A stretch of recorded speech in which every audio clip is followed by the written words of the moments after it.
দেশে পালন কৰিলে ৭৭ সংখ্যক গণৰাজ্য দিৱস। জিলা পৰিবহণ কাৰ্যালয়ত পালন কৰা হ'ল গণৰাজ্য দিৱস। জিলা পৰিবহণ বিষয়া গৌতম দাসে পতাকা উত্তোলন কৰে। সমগ্ৰ ভাৰতবৰ্ষই ৭৭ সংখ্যক গণৰাজ্য দিৱস উদযাপিত কৰিছে। আমি আজি নিজকে গৌৰৱান্বিত বুলি ভাবিছোঁ।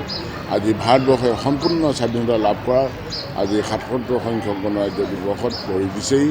আৰু আমাৰ আপোনালোকৰ জৰিয়তে সমগ্ৰ অসমবাসী সমগ্ৰ ভাৰতবাসীৰ ৰাইজলৈ অসম চৰকাৰ পৰিবহণ বিভাগ কামৰূপ মহানগৰ জিলা কাৰ্যালয়ৰ সমূহ বিষয়া কৰ্মচাৰী হৈ আপোনালোকলৈ শুভেচ্ছা জ্ঞাপন কৰিলোঁ। আৰু লগতে আগন্তুক দিনবিলাকত আমি সকলো একত্ৰিত ৰূপত আমাৰ যিটো চৰকাৰ ৰাজহৰ লগতে পথত ৰাইজক সুৰক্ষা প্ৰদান কৰাৰ কাৰণে আজি আমি একত্ৰিত ৰূপত আমি প্ৰতিশ্ৰুতিবদ্ধ হৈছোঁ।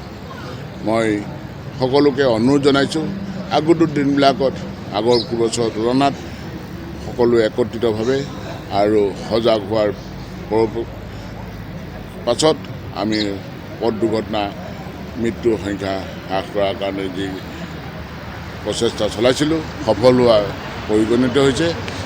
আৰু আগন্তুক দিনবিলাকতো আপোনালোকৰ জৰিয়তে সমগ্ৰ ৰাইজক পথত প্ৰত্যেকজন ব্যক্তি পথাচাৰী হওক, যান বাহন ব্যৱহাৰকাৰী হওক, সকলোৱে জানে পথ সুৰক্ষা নীতি নিয়মখিনি আওৰাই আকৌ সকলো সময়তে নিজকে পথত সুৰক্ষিতভাৱে যান বাহন চলাচল কৰি অসমখনক যি মাননীয় মুখ্যমন্ত্ৰী হিমন্ত বিশ্ব শৰ্মা মহোদয়ৰ যি দুৰ্ঘটনামুক্ত অসম গঢ়াৰ সপোন বাস্তৱত আমি সকলোৱে মিলিত প্ৰচেষ্টাৰে ৰূপায়িত কৰি নিজক সুৰক্ষিত আৰু ৰাইজক সুৰক্ষিত কৰি পথত যাতে সকলো সময়তে আমি অহা যোৱা কৰি থাকিব পাৰোঁ তাৰ কাৰণে আমি চেষ্টা চলাম বুলি আজি প্ৰতিশ্ৰুতিবদ্ধ হ'লোঁ।